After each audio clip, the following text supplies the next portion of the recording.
Hola, bienvenidos a nuestra lección 4 de este curso MOOCs, Navegar en Internet de forma segura. Hoy hablaremos del grooming, será nuestra primera sesión. En esta sesión vamos a hablar del concepto, las fases, los tipos de acoso al que se ven sometidas las víctimas, los factores de riesgo asociados y las consecuencias. Empecemos. Hablaremos primero del concepto del grooming. La investigación sobre el grooming es una investigación nueva. Se está realizando desde hace aproximadamente 20-25 años, con lo cual aún queda mucho camino por recorrer, porque al igual que en las ocasiones de estudio de abuso sexual, lo que vemos es la punta del iceberg, es decir, las pocas, o diría mejor, las poquísimas denuncias que llegan a conocerse.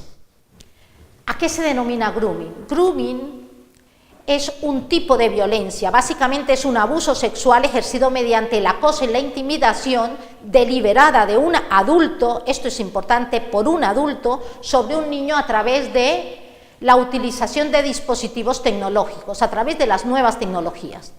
Normalmente este tipo de acoso busca el desequilibrio emocional generado en ese contacto virtual y finaliza o tiene como objetivo el abuso sexual de la víctima.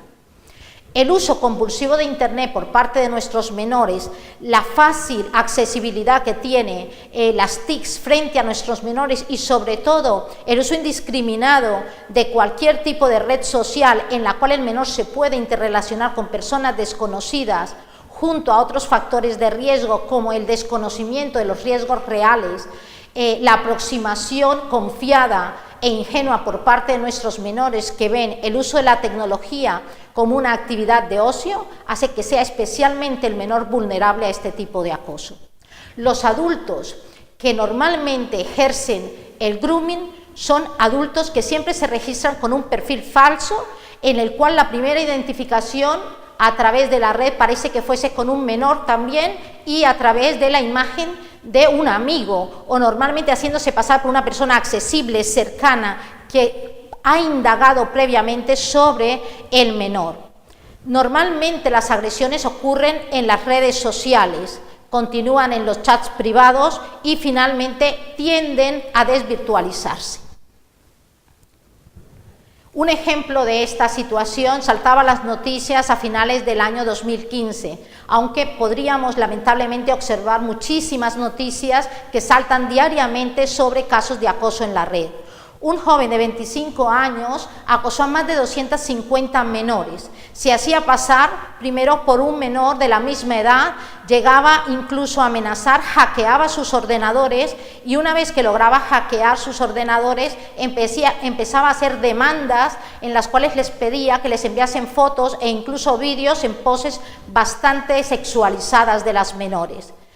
Normalmente este tipo de peticiones, como veremos más adelante, forman parte también a su vez de una red de pederastia y de pedofilia, donde estos vídeos terminan en manos de redes criminales. El grooming tiene una serie de fases. Inicialmente el agresor se muestra como una persona cercana, fiable, se identifica como un igual, como otro menor que participa de las redes sociales. La primera fase es un establecimiento de contacto. Hay una fase en la cual usurpa la identidad de un menor y normalmente toma contacto el acosador con ese perfil falso, estableciendo o intentando establecer una relación de amistad duradera en el tiempo, con el objetivo de obtener la mayor cantidad de información posible del menor. A continuación viene la famosa fase de amistad, en la cual se incluye confesiones personales e íntimas, por supuesto todas falsas por parte del agresor, con el objeto de obtener información personal e íntima de la víctima. El menor se deja de alguna manera permite que el agresor entre en su historia personal confiando en que es otro menor que está viviendo una situación igual. El menor víctima empatiza con ese agresor, el agresor poco a poco lo va ganando hacia su terreno hasta que logra de alguna manera establecer una dependencia emocional a través de las confesiones muy personales que normalmente ha hecho la víctima.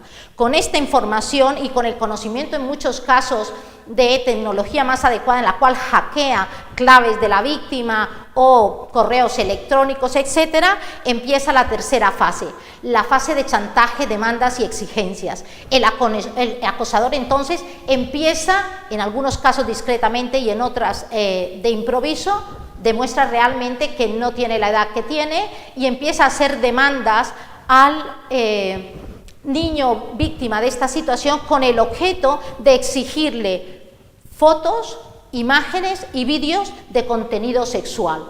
Recordar que el grooming es un abuso sexual realizado en la red. El objetivo del acosador no es recrearse con la conversación con el menor. El objetivo del acosador siempre será llegar al abuso sexual, sea virtualizado o sea físico, pero es su objetivo. Por lo tanto, todas las demandas tienen que ver con un chantaje en el cual se hacen exigencias de tipo sexual, ya sea grabación de vídeos, ya sea excitación a través de la red, etc. Normalmente amenaza a la víctima con difundirlo en la red. Al tener acceso ya a las redes sociales del menor, la manipulación que ejerce es a nivel de impacto social de las personas que le conocen. Le amenaza claramente con la difusión rápida e inmediata de cualquier tipo de evidencia que tiene y que el menor ha enviado a través de fotos, imágenes. En muchos de los casos, previamente se le ha pedido al menor que haga determinadas conductas y esas conductas han sido grabadas por el propio agresor, no por la víctima. Se le enseñan y nuevamente se le piden exigencias. Finalmente llega a la fase de manipulación, chantaje y abuso sexual y en esta etapa se consolida el abuso como tal. El acosador, con el material obtenido del menor, amenaza directamente al menor y hace demandas explícitas ya de encuentros físicos en ocasiones y podemos llegar al extremo de que estas fotos son vendidas o utilizadas en el mercado de pornografía infantil. Tras ver estas fases realmente peligrosas, vejatorias en la vida de un menor, os podéis imaginar que el tipo de acoso que está viviendo el menor a nivel emocional es devastador. El objetivo del acosador es precisamente el abuso, porque son depredadores sexuales, como su nombre lo dice, objetivizan al menor.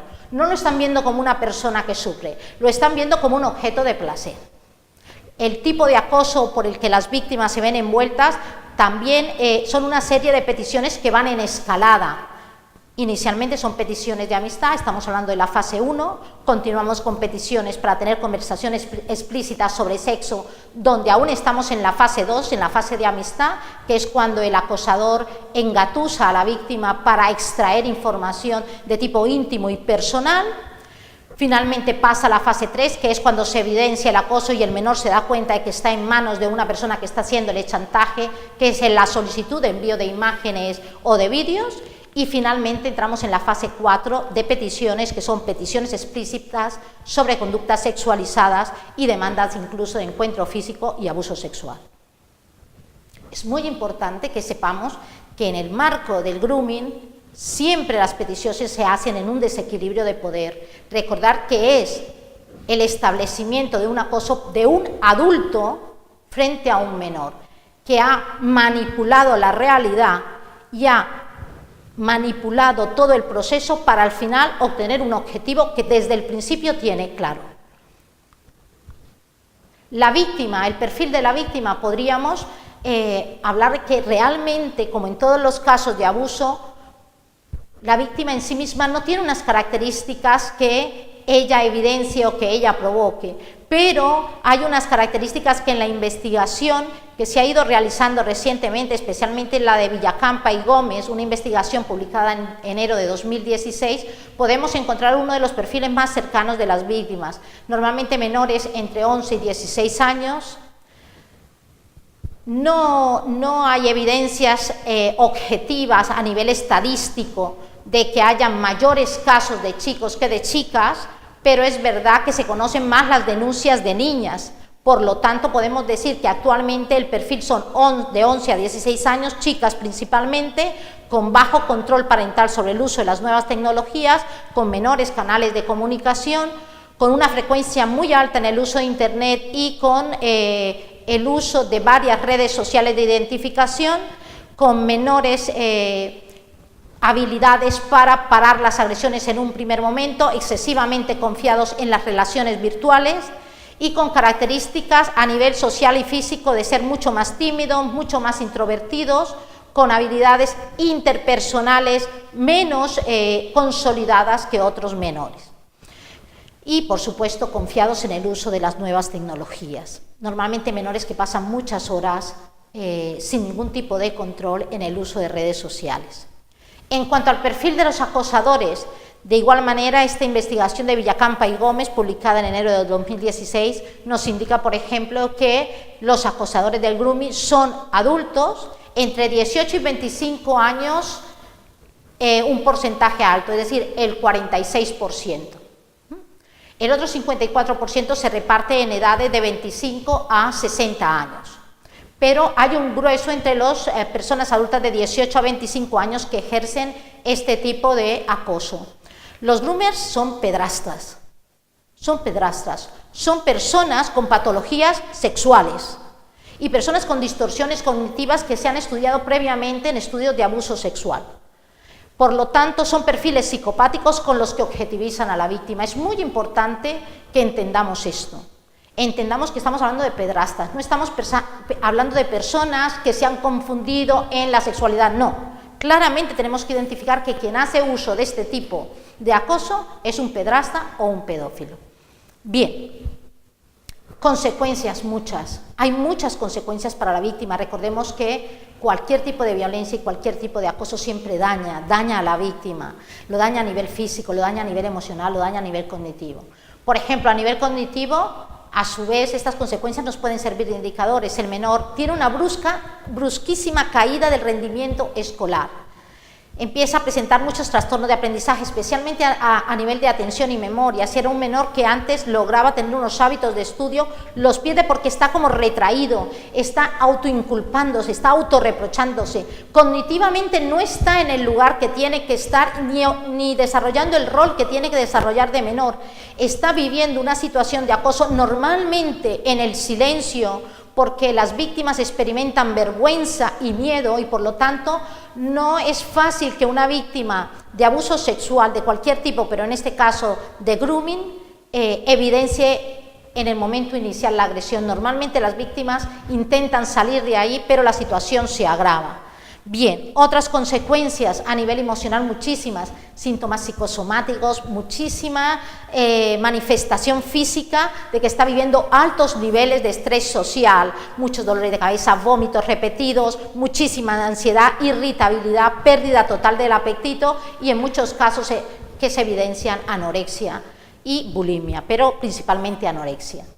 A nivel conductual también vamos a observar algunas cuestiones como los cambios en el hábito de los usos del Internet, ambivalencia y obsesión en el uso del Internet, rechazo en un primer momento, luego obsesión por ver lo que está ocurriendo en la red, conducta de irritabilidad contradictorias realmente respecto de esta situación, conductas autolesivas, el menor se autoinculpa, se desprecia por lo que ha ocurrido, se siente culpable y por lo tanto lamentablemente hemos tenido consecuencias gravísimas, drásticas, como es llegar a los intentos de suicidio, autolesión y lamentablemente al suicidio.